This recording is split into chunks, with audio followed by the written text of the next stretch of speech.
Hey, y'all. Oh my goodness. Welcome to my very first podcast. I am so excited. You might be wondering why this podcast is called Coming Clean.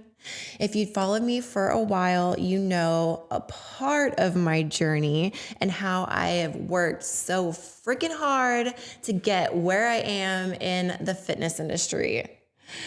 I did this by staying committed in my workouts, staying committed in a disciplined lifestyle, and of course, eating clean, coming clean, eating clean. But there's a lot of my parts of my story that I haven't shared yet. This podcast is all about coming clean on all aspects of my life. I'll bring on guests and we'll discuss topics about physical and mental health and seriously, so much more. I'm so excited. Since this is the very first episode, it is only appropriate that I start by sharing more of my story with you. In the spirit of what I hope this podcast will always stand for. I plan to share more than just my highlights and the moments with happy endings and all the positive lessons. If you've followed me on social media, you've certainly seen those parts of my life, but I plan to invite you fully in. So if you haven't subscribed to my podcast yet, please do. That way you'll always know when a new episode drops. All right, y'all, here we go.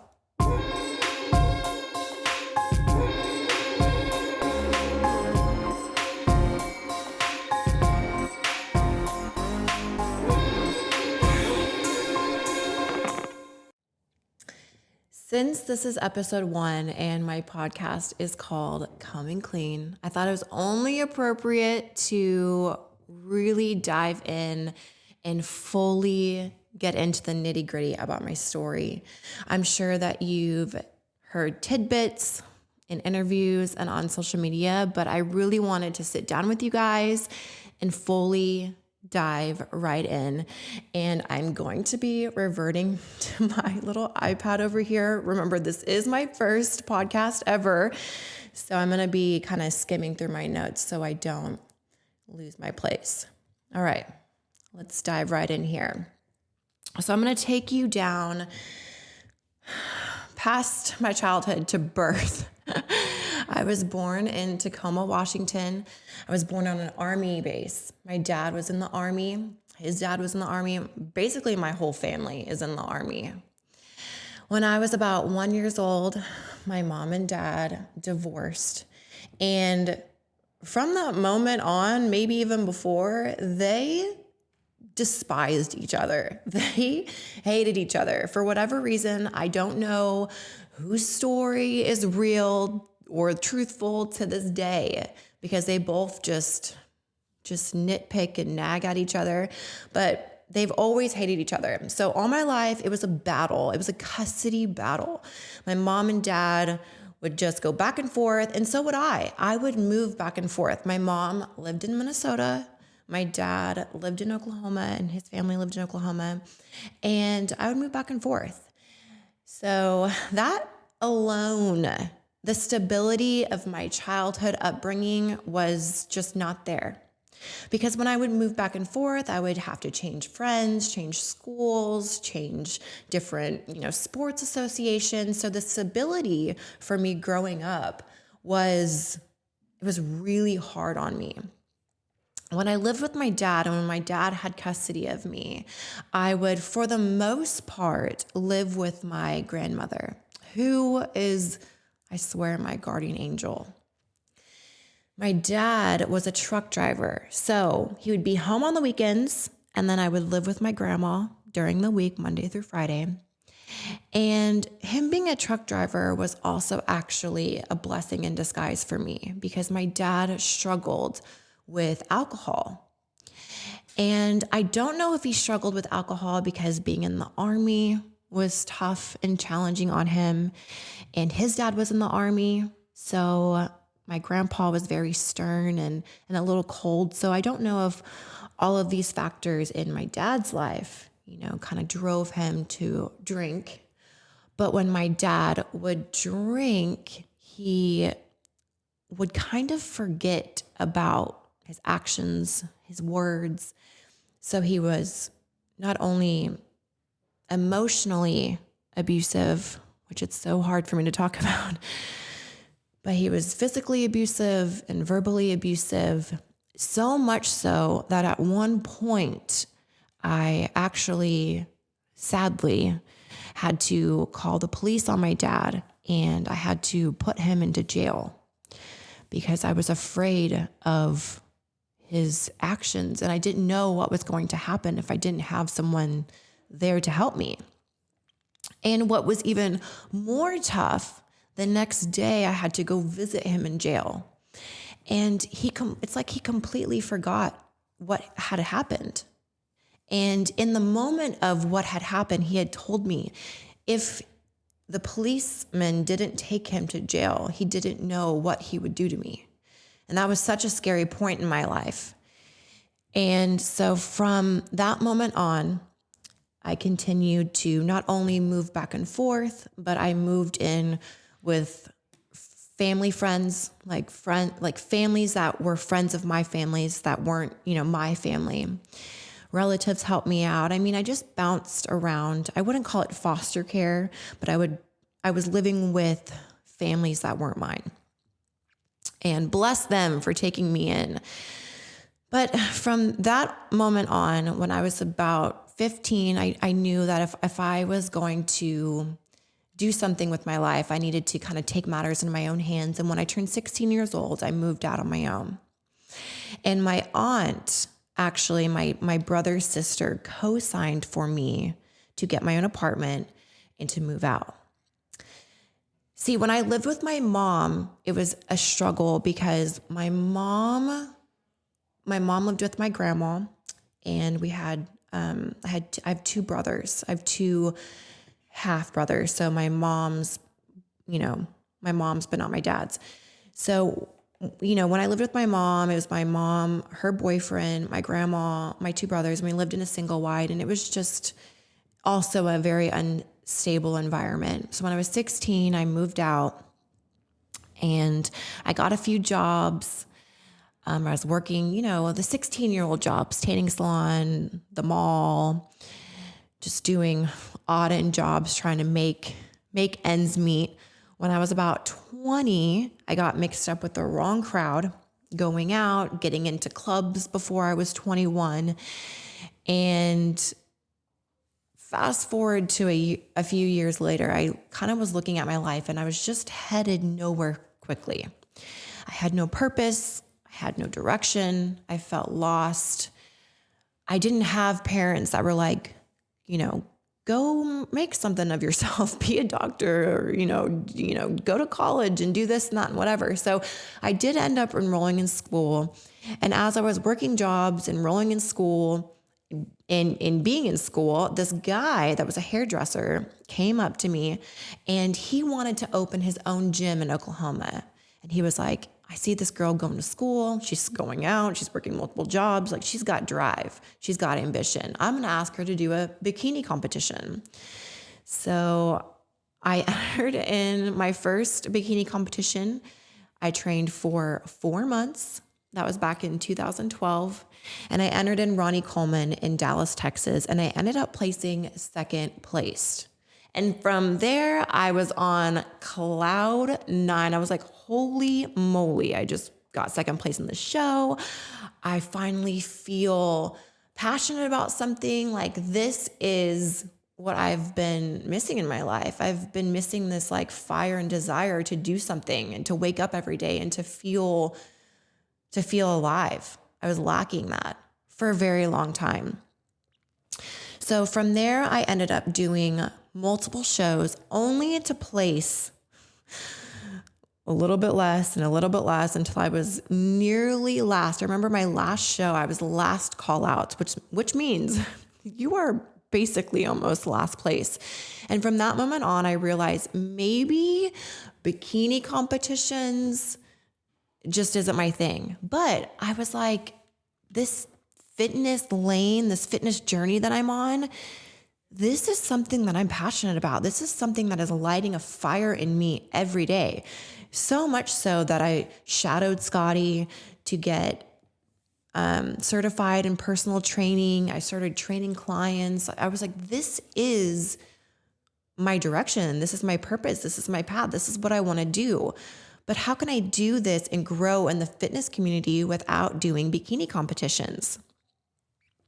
So from that moment on, I went back to the drawing board, did so much, including wrote magazines.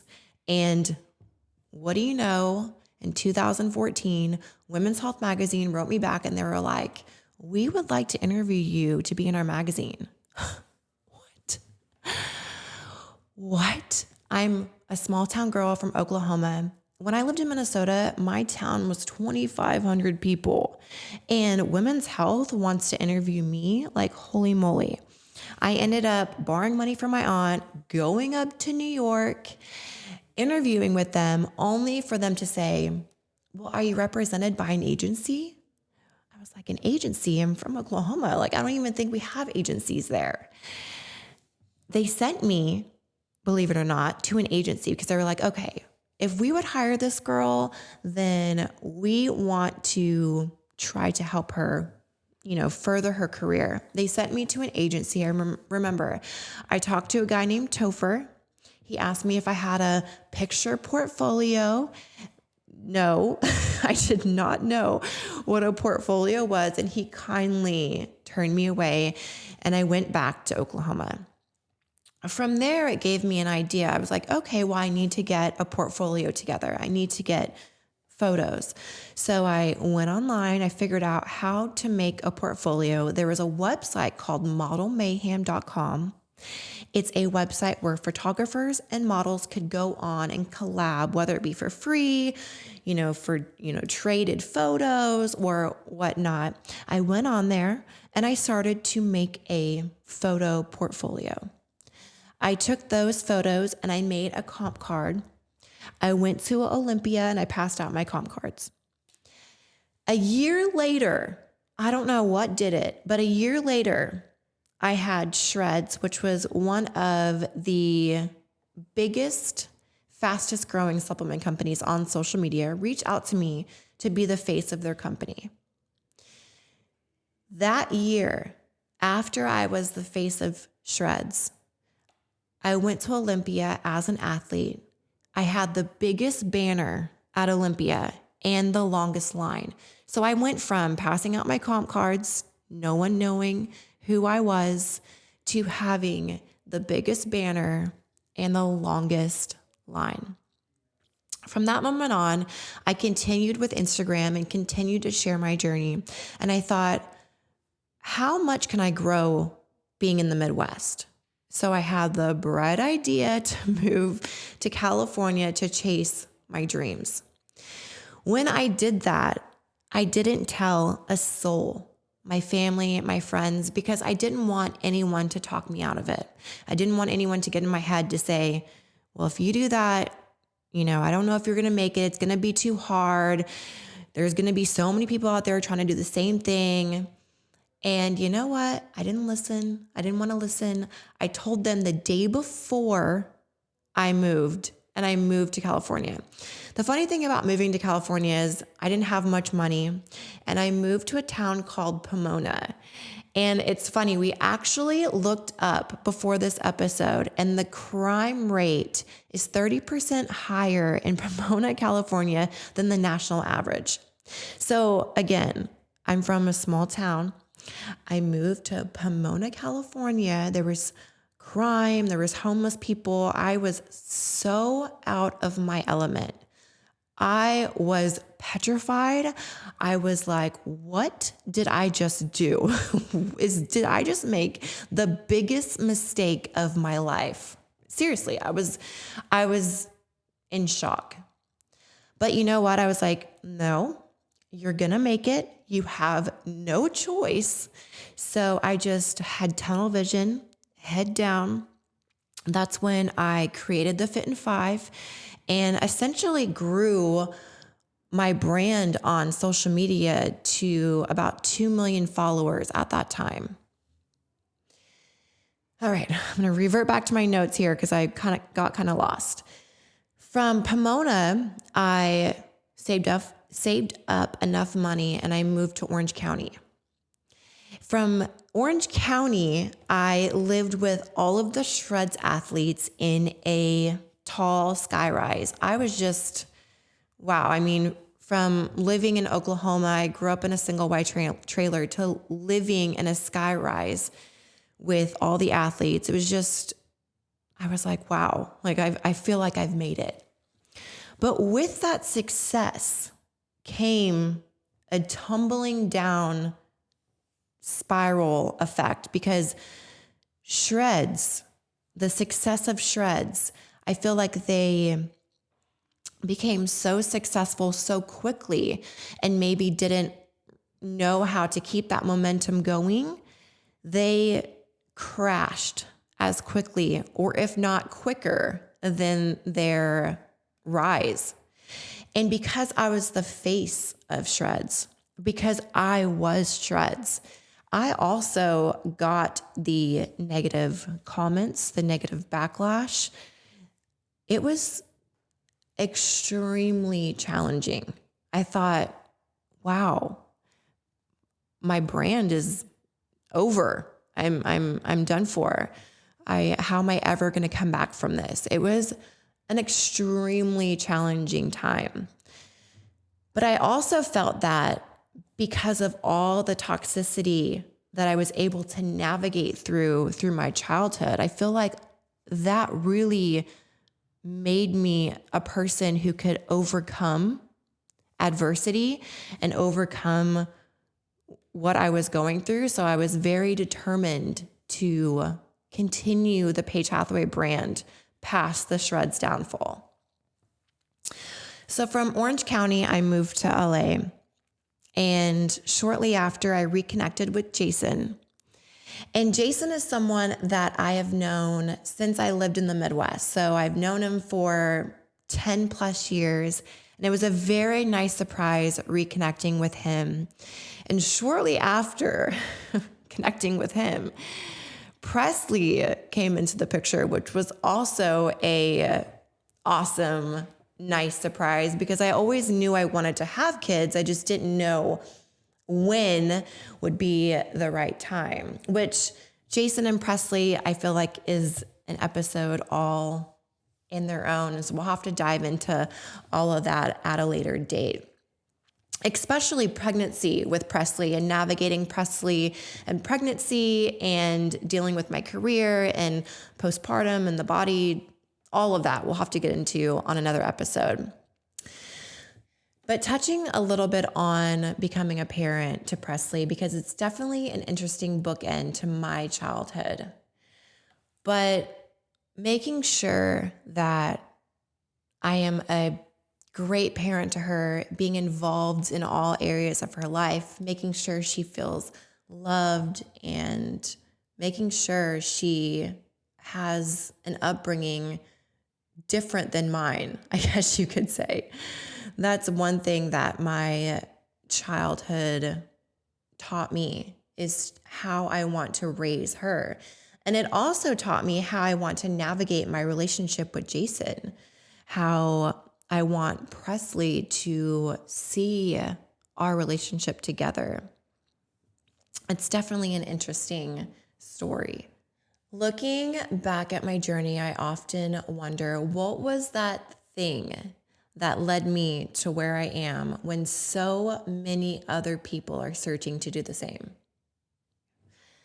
That's why each episode of my podcast, I'm going to leave you guys with 5 things to help you overcome whatever it is that you need to overcome in life. We all have toxic things to deal with. That's life, right? We are never going to escape toxicity.